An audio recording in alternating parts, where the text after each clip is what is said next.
말씀의 빛이라는 제목으로 하나님의 말씀 선포합니다. 메리 크리스마스. 오늘은 기쁜 성탄절입니다. 말씀의 빛이 여러분들 가운데 임재하는 주의 백성들 되시길 바랍니다. 나사로가 죽은 지 나흘째 되던 날에 마을에는 이미 애곡 소리와 절망의 분위기만 가득했습니다. 사람들은 이제 끝났다고 생각했죠. 그때 예수님께서 무덤 앞으로 가셔서 한마디 말씀을 하십니다. 나사로야, 나오너라. 사람들이 볼 때에는 완전히 끝난 상황이었지만 말씀 한마디에 죽은 자가 무덤에서 걸어 나오지요. 사람들은 돌문을 닫아버렸지만 말씀은 그 닫힌 문을 여는 것입니다. 요한복음 1장은 그 안에 생명이 있었으니 이 생명은 사람들의 빛이라고 말씀하죠. 나사로의 사건은 말씀 되시는 그리스도 안에 있는 생명과 빛이 역사 속에서 구체적으로 드러나는 대표적인 말씀입니다. 창조주이자 생명의 근원은 말씀입니다. 말씀은 로고스라고도 하고요. 말씀은 영원한 신성을 가지고 있습니다. 우주가 존재하기 전부터 말씀 되시는 그리스도가 계셨고요. 그분은 하나님과 함께 계셨습니다.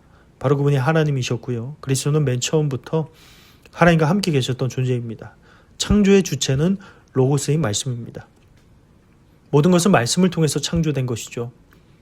이 세상에 로고스 말씀이 없이 만들어진 것은 단 하나도 없습니다. 인류의 빛은 말씀이고요. 그리스도 안에는 생명이 있고 이 생명은 인류의 빛이었습니다. 이 빛이 어둠 속에서 빛나고 있었지만 어두움은 이 빛을 깨닫지 못했습니다.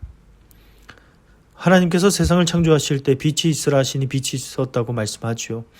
하나님께서 말씀으로 천지를 지으셨습니다. 요한복음 1장에 만물이 그로 말미암아 지은 바 되었다고 말씀하죠. 창세기에 하나님의 말씀이 인격적인 로고스인 그리스도와 연결되는 것입니다. 요한복음 11장에 예수님께서 죽은 나사로의 무덤 앞에서 나사로야 나오라고 부르시자 죽은 자가 살아서 나옵니다. 말씀 안에 생명이 있었으니 이 생명은 사람들의 빛이라는 요한복음 1장의 선언이 역사적 그 사건으로 드러난 것이죠. 간음 중에 잡힌 여인이 있었습니다. 율법과 정죄의 돌멩이가 여인을 둘러쌀 때에 예수님께서 나도 너를 정죄하지 아니하노니 가서 다시는 죄를 범하지 말라고 말씀했죠. 그 후에 예수님께서 나는 세상의 빛이라고 선포합니다. 죄와 수치의 어둠 속에 갇힌 한 사람에게 임한 그 말씀이 빛의 사건이라는 사실입니다. 니고데모는 밤에 예수님을 찾아오지만 거듭남의 말씀을 이해하지 못했죠. 이것은 빛이 어둠의 빛이 돼 어둠이 깨닫지 못하다는 말씀을 잘 보여주는 것입니다. 세례 요한은 예수님이 세상에 와서 각 사람에게 비추는 참 빛이라고 증언하지만 많은 사람들은 그 말씀을 받아들이지 않는 겁니다. 에스겔은 마른 뼈들도 가득한 골짜기에서 하나님의 말씀을 대언하자 뼈들이 일어나서 큰 군대가 됩니다. 로고스는 최초의 창조뿐만 아니라 죽은 공동체를 다시 살리는 새 창조의 말씀인 겁니다.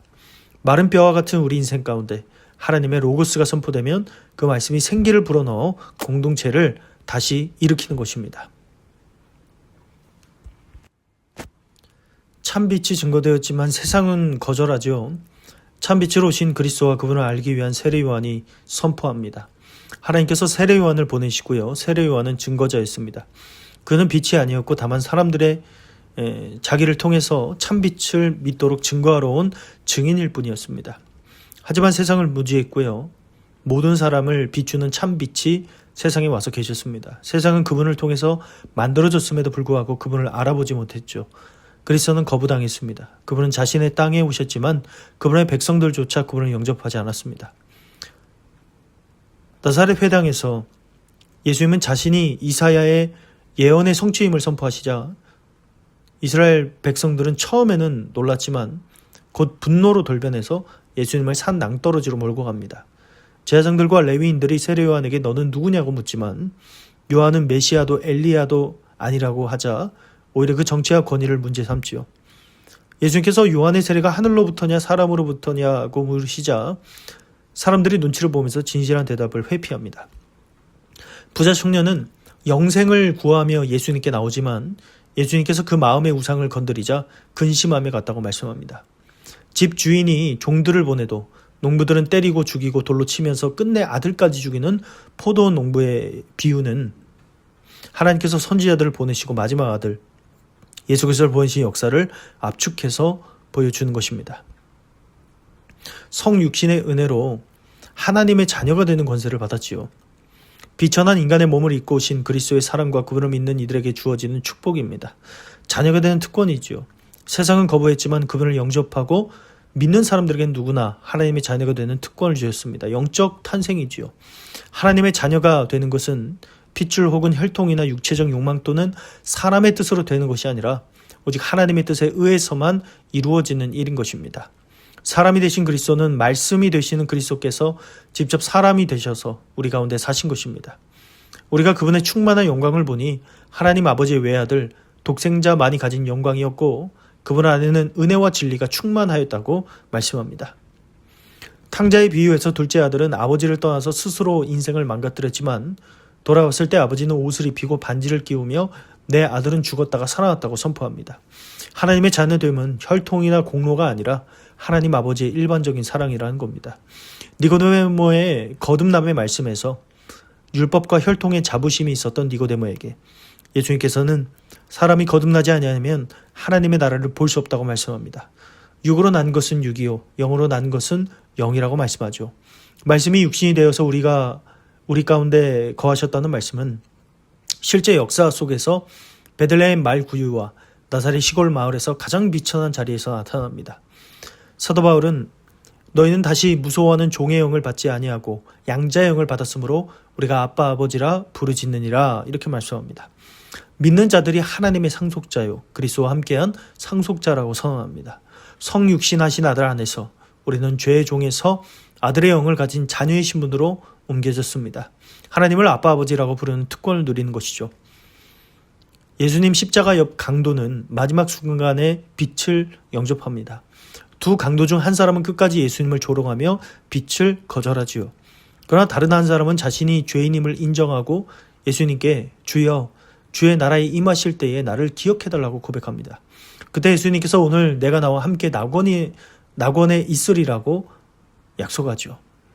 그는 평생을 대부분의 시간을 어둠 가운데 살았지만 마지막 순간에 참빛을 영접한 사람입니다. 핏줄도 공로도 업적도 없었지만 하나님 아들의 약속 한마디에 하나님의 자녀의 자리로 들어갑니다.